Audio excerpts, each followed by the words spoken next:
বাংলা নববর্ষের শুভেচ্ছা। এখানে আমাদের সম্মানিত শিক্ষক আবুল কালাম আজাদ সাহেব আছেন, আমাদের ছাত্রদলের সভাপতি সাধারণ সম্পাদক সহ আমাদের নেতৃবৃন্দ আছেন, এবং সর্বোপরি এখানে আজকের এই বাংলা নববর্ষ উদযাপন উপলক্ষে আমাদের এই প্রিয় ক্যাম্পাসের এই প্রিয় কলেজের ছাত্রছাত্রীবৃন্দ আছেন, ও সম্মানিত অভিভাবকরা আছেন, এবং ছোট্ট ছোট্ট ছেলেমেয়েরা এখানে আছে। আমাদের বাংলাদেশ, আমাদের সংস্কৃতি, আমাদের আভিজাত্য, আমাদের ঐতিহ্য, এগুলোকে আমরা মনে প্রাণে লালন করি, আর লালন করি বলেই দীর্ঘ 1.5 দশক আমরা আজকের এই বাংলাদেশটির জন্য যুদ্ধ করেছি।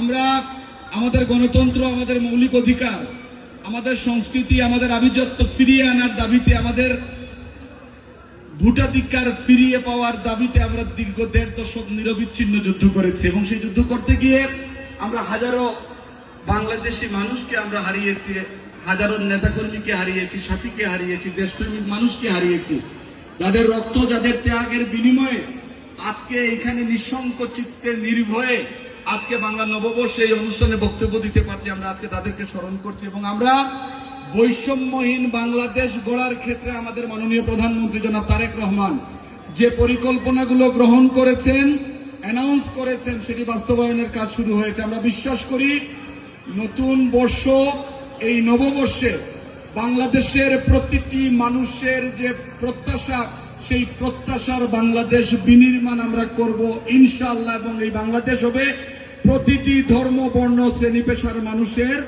নিরাপদ বাসযোগ্য বাংলাদেশ। আরেকটা ছোট্ট কথা বলি, রুবেল বলেছে যে আমরা যারা ছাত্র রাজনীতি করি, ছাত্র রাজনীতি মিনস হোয়াট ডাজ ইট মিন? এটির অর্থ হচ্ছে যে যারা ছাত্রদের নেতৃত্ব দিচ্ছেন, যারা ছাত্র সমাজকে নেতৃত্ব দিচ্ছেন, যারা নেতৃত্বের আসনে বসে আছেন, আমরা প্রত্যাশা করি আমরা যখন ছাত্র রাজনীতি করেছি এই ক্যাম্পাসে, আমরা যখন মিছিল করেছি, আমরা যখন আমাদের ছাত্রদের অধিকার নিয়ে কথা বলেছি, আমাদের সাধারণ ছাত্র ছাত্রীদের সাথে আমরা যারা রাজনীতি করতাম অথবা নেতৃত্বে ছিলাম, আমাদের একটা চমৎকার বন্ডিং ছিল, চমৎকার সম্পর্ক ছিল। আমাদের সেই আন্তরিকতা, আমাদের সেই বিশ্বাস, সেগুলো কিন্তু আমাদের ফিরিয়ে আনতে হবে। সাধারণ ছাত্রছাত্রীদের আস্থা এবং ভরসা কিন্তু যারা নেতৃত্ব দিচ্ছেন ছাত্র সমাজকে, তাদের উপরে থাকতে হবে। এই সম্পর্কটুকু হবে আন্তরিকতার, এই সম্পর্কটুকু হবে বিশ্বাসের, এই সম্পর্কটুকু হবে পারস্পরিক সমঝোতার। এরকম একটা সম্পর্কের উপর ভিত্তি করেই আমরা আগামী দিনগুলো চলবো। এটি হোক আজকে বাংলা নববর্ষের প্রত্যয়।